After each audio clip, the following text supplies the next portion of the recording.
ಗುಜರಾತ್ನ ವಿಧಾನಸಭಾ ಚುನಾವಣೆಯಲ್ಲಿ ಆಮ್ ಆದ್ಮಿ ಪಕ್ಷ ಶುಕ್ರವಾರ ತನ್ನ ಮುಖ್ಯಮಂತ್ರಿ ಅಭ್ಯರ್ಥಿಯನ್ನು ಘೋಷಿಸಿದ್ದು, ಆಪ್ ಅಧಿಕಾರಕ್ಕೆ ಬಂದರೆ ಮಾಜಿ ಪತ್ರಕರ್ತ ಇಸುದನ್ ಗದ್ವಿ ಅವರನ್ನು ಗುಜರಾತ್ ಸಿಎಂ ಆಗಿ ಮಾಡಲಿದೆ.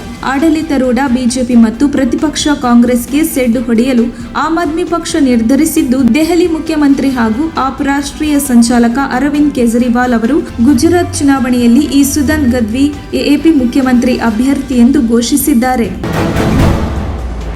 ಆಸ್ಪತ್ರೆಗಳಲ್ಲಿ ವೈದ್ಯರು, ವೈದ್ಯಾಧಿಕಾರಿಗಳು ಅಮಾನವೀಯವಾಗಿ ನಡೆದುಕೊಂಡರೆ ಕೇವಲ ಅಮಾನತಲ್ಲ, ಕೆಲಸದಿಂದಲೇ ವಜಾ ಮಾಡುವ ಕಾನೂನಿನಲ್ಲಿ ಬದಲಾವಣೆ ತರಲಾಗುವುದು ಎಂದು ಸಚಿವ ಡಾಕ್ಟರ್ ಕೆ. ಸುಧಾಕರ್ ತಿಳಿಸಿದ್ದಾರೆ. ತುಮಕೂರು ಜಿಲ್ಲಾಸ್ಪತ್ರೆಯಲ್ಲಿ ತಾಯಿ ಹಾಗೂ ನವಜಾತ ಶಿಶುಗಳ ಮರಣದ ದುರ್ಘಟನೆಯ ಕುರಿತು ಸುದ್ದಿಗಾರರೊಂದಿಗೆ ಮಾತನಾಡಿದ ಸಚಿವರು, ಘಟನೆಯಿಂದ ಅನಾಥವಾಗಿರುವ ನತದೃಷ್ಟ ಹೆಣ್ಣು ಮಗಳನ್ನ ಬಾಲಕಿಯರ ಮಂದಿರಕ್ಕೆ ದಾಖಲಿಸಲಾಗಿದೆ. ಆಕೆಗೆ ಸರ್ಕಾರದಿಂದಲೇ 5 ಲಕ್ಷ ರೂಪಾಯಿ ಎಫ್ಡಿ ಇರಿಸಲು ಕ್ರಮ ವಹಿಸಲಾಗಿದೆ ಎಂದರು.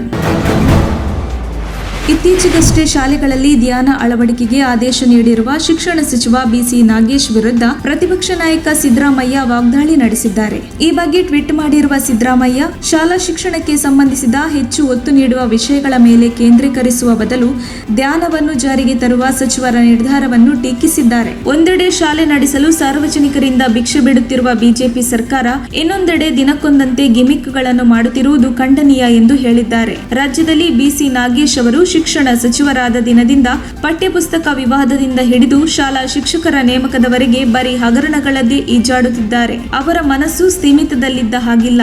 ನಿಜವಾಗಿ ಯೋಗ ಮತ್ತು ಧ್ಯಾನದ ಅಗತ್ಯ ಎಲ್ಲರಿಗಿಂತ ಹೆಚ್ಚಾಗಿ ಶಿಕ್ಷಣ ಸಚಿವರಿಗಿದೆ ಎಂದು ಸಿದ್ದರಾಮಯ್ಯ ಕುಟುಕಿದ್ದಾರೆ. ತನ್ನ ಮೇಲೆ ನಡೆದ ಹತ್ಯೆ ಯತ್ನದ ಬಳಿಕವೂ ಪಾಕಿಸ್ತಾನದ ಮಾಜಿ ಪ್ರಧಾನಮಂತ್ರಿ ಇಮ್ರಾನ್ ಖಾನ್ ಅವರು ಪ್ರತಿಭಟನೆ ಮುಂದುವರಿಸುವುದಾಗಿ ಪ್ರತಿಜ್ಞೆ ಮಾಡಿದ್ದಾರೆ. ದೇಶದಲ್ಲಿ ಶೀಘ್ರ ಚುನಾವಣೆ ಘೋಷಿಸಬೇಕೆಂದು ಸರ್ಕಾರವನ್ನು ಒತ್ತಾಯಿಸುವ ಸಲುವಾಗಿ ಇಮ್ರಾನ್ ಖಾನ್ ಅವರು ಲಾಹೋರ್ನಿಂದ ಇಸ್ಲಾಮಾಬಾದ್ ಚಲೋ ಯಾತ್ರೆ ಹಮ್ಮಿಕೊಂಡಿದ್ದಾರೆ. ಈ ಯಾತ್ರೆ ಭಾಗವಾಗಿ ಗುರುವಾರ ಇಮ್ರಾನ್ ಅವರು ಪಂಜಾಬ್ ಪ್ರಾಂತ್ಯದ ವಜೀರಾಬಾದ್ ನಗರದಲ್ಲಿ ಲಾರಿಯ ಮೇಲೆ ಇರಿಸಲಾಗಿದ್ದ ಕಂಟೇನರ್ ಮೇಲೆ ಕುಳಿತು ಸಾಗಿದರು. ಭಾರತದ ಬ್ಯಾಂಕ್ಗಳಿಗೆ ವಂಚಿಸಿ ದೇಶ ಬಿಟ್ಟು ಪರಾರಿಯಾಗಿರುವ ಉದ್ಯಮಿ ವಿಜಯ್ ಮಲ್ಯ ಹಲವು ದಿನಗಳಿಂದ ಯಾರ ಸಂಪರ್ಕಕ್ಕೂ ಸಿಗುತ್ತಿಲ್ಲ, ನಮ್ಮ ಜೊತೆ ಸಹಕರಿಸುತ್ತಿಲ್ಲ. ಹೀಗಾಗಿ ಅವರಿಗೆ ಯಾವ ಸೂಚನೆಗಳನ್ನು ನೀಡಲು ಸಾಧ್ಯವಾಗುತ್ತಿಲ್ಲ. ಆದ್ದರಿಂದ ಮಲ್ಯ ಪರ ವಕಾಲತ್ತು ವಹಿಸಲು ಸಾಧ್ಯವಿಲ್ಲ ಎಂದು ವಿಜಯ್ ಮಲ್ಯ ಪರ ವಕೀಲರು ಸುಪ್ರೀಂ ಕೋರ್ಟ್ ಮುಂದೆ ತಮ್ಮ ಅಸಹಾಯಕತೆ ತೋಡಿಕೊಂಡಿದ್ದಾರೆ. ಈ ಕಾರಣ ಈ ಪ್ರಕರಣದ ವಾದದಿಂದ ನಮ್ಮನ್ನು ಮುಕ್ತಗೊಳಿಸಬೇಕೆಂದು ವಿಜಯ್ ಮಲ್ಯ ಪರ ವಕೀಲರು ನ್ಯಾಯಾಲಯದ ಮುಂದೆ ಮನವಿ ಮಾಡಿದ್ದಾರೆ. ಸುಪ್ರೀಂ ಕೋರ್ಟ್ನಲ್ಲಿ ವಿಜಯ್ ಮಲ್ಯ ಪರ ವಕೀಲರಾದ ಇಸಿ ಅಗರ್ವಾಲಾ ಅವರು ನ್ಯಾಯಮೂರ್ತಿಗಳಾದ ಡಿವೈ ಚಂದ್ರಚೂಡ್ ಮತ್ತು ಹಿಮಾ ಕೊಯ್ಲಿ ಅವರ ಪೀಠಕ್ಕೆ ಈ ಬಗ್ಗೆ ಮಾಹಿತಿ ನೀಡಿದ್ದಾರೆ.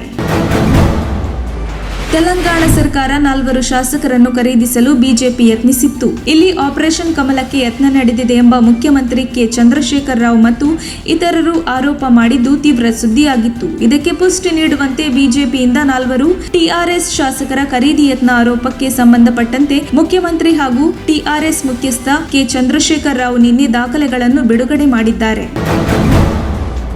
ಕ್ರೇನ್ ಡಿಕ್ಕಿ ಹೊಡೆದ ಪರಿಣಾಮ ಸ್ಥಳದಲ್ಲಿ ವಿದ್ಯಾರ್ಥಿನಿ ಮೃತಪಟ್ಟಿರುವ ಘಟನೆ ವೈಟ್ ಫೀಲ್ಡ್ನ ಸಂಚಾರಿ ಪೊಲೀಸ್ ಠಾಣೆ ವ್ಯಾಪ್ತಿಯಲ್ಲಿ ನಡೆದಿದೆ. ಮೃತ ವಿದ್ಯಾರ್ಥಿಯು ದ್ವಿತೀಯ ಪಿಯುಸಿ ವ್ಯಾಸಂಗ ಮಾಡುತ್ತಿದ್ದಳು. ಕೊನೆಯ ಪರೀಕ್ಷೆ ಮುಗಿಸಿ ರಸ್ತೆ ಬದಿಯಿಂದ ಮನೆಗೆ ಹೋಗುತ್ತಿದ್ದಾಗ ಹಿಂಬದಿಯಿಂದ ಬಂದ ಕ್ರೇನ್ ವಿದ್ಯಾರ್ಥಿಗೆ ಡಿಕ್ಕಿ ಹೊಡೆದಿದೆ. ಚಾಲಕನ ಅತಿವೇಗ ಮತ್ತು ಅಜಾಗರೂಕತೆ ಚಾಲನೆಯಿಂದ ಈ ದುರ್ಘಟನೆ ಸಂಭವಿಸಿದೆ ಎನ್ನಲಾಗಿದೆ. ವಿದ್ಯಾರ್ಥಿನಿಗೆ ಕ್ರೇನ್ ಡಿಕ್ಕಿ ಹೊಡೆಯುತ್ತಿರುವ ದೃಶ್ಯ ಸಿಸಿಟಿವಿಯಲ್ಲಿ ಸೆರೆಯಾಗಿದೆ. 21 ದಿನದ ನವಜಾತ ಹೆಣ್ಣು ಮಗುವಿನ ಹೊಟ್ಟೆಯಲ್ಲಿ 8 ಭ್ರೂಣಗಳು ಪತ್ತೆಯಾಗಿರುವ ಘಟನೆ ಜಾರ್ಖಂಡ್ನ ರಾಂಚಿಯ ಖಾಸಗಿ ಆಸ್ಪತ್ರೆಯಲ್ಲಿ ಬೆಳಕಿಗೆ ಬಂದಿದೆ.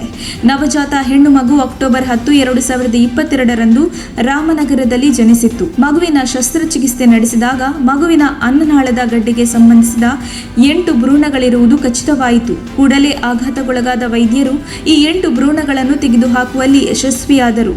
ಇದೀಗ ಮಗುವಿನ ಆರೋಗ್ಯ ಸ್ಥಿರವಾಗಿದೆ. ವೈದ್ಯಕೀಯ ಪರಿಭಾಷೆಯಲ್ಲಿ ಇದನ್ನು ಫೆಟಸ್ ಇನ್ ಫಿಟು ಎಂದು ಕರೆಯಲಾಗುತ್ತದೆ. ಇದು ಅಪರೂಪವಾದ ಪ್ರಕರಣವಾಗಿದ್ದು, ಇದರಲ್ಲಿ ಒಂದು ದೋಷಪೂರಿತ ಕಶೇರುಕ ಭ್ರೂಣವು ಅದರ ಅವಳಿ ದೇಹದೊಳಗೆ ಸುತ್ತುವರಿಯಲ್ಪಟ್ಟಿದೆ ಎಂದು national library of medicine general ಹೇಳಿದೆ.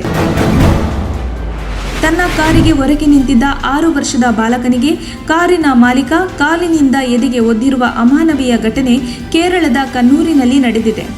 ಬಾಲಕನಿಗೆ ಒದ್ದಿರುವ ವಿಡಿಯೋ ಸಾಮಾಜಿಕ ಮಾಧ್ಯಮಗಳಲ್ಲಿ ಹರಿದಾಡುತ್ತಿದ್ದು, ವೈರಲ್ ಆಗಿರುವ ವಿಡಿಯೋದಲ್ಲಿ 6 ವರ್ಷದ ಬಾಲಕನೊಬ್ಬ ಕಾರಿಗೆ ಹೊರಗೆ ನಿಂತಿರುವುದು ಕಂಡುಬಂದಿದೆ.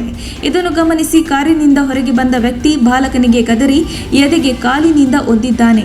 ಏನೂ ತಿಳಿಯದ ಬಾಲಕ ಸದ್ದಿಲ್ಲದೆ ಅಲ್ಲಿಂದ ದೂರ ಸರಿದಿದ್ದಾನೆ. ಈ ಎಲ್ಲ ಘಟನೆಯನ್ನು ವೀಕ್ಷಿಸಿದ ಆಟೋ ಚಾಲಕ ಹಾಗೂ ಸ್ಥಳೀಯರು ಆತನನ್ನು ಸುತ್ತುವರೆದು ಪ್ರಶ್ನಿಸಿರುವುದು ವಿಡಿಯೋದಲ್ಲಿ ಕಂಡುಬಂದಿದೆ. ಸದ್ಯ ಕಾರಿನ ಮಾಲಕನನ್ನ ಪೊಲೀಸರು ಬಂಧಿಸಿದ್ದಾರೆ.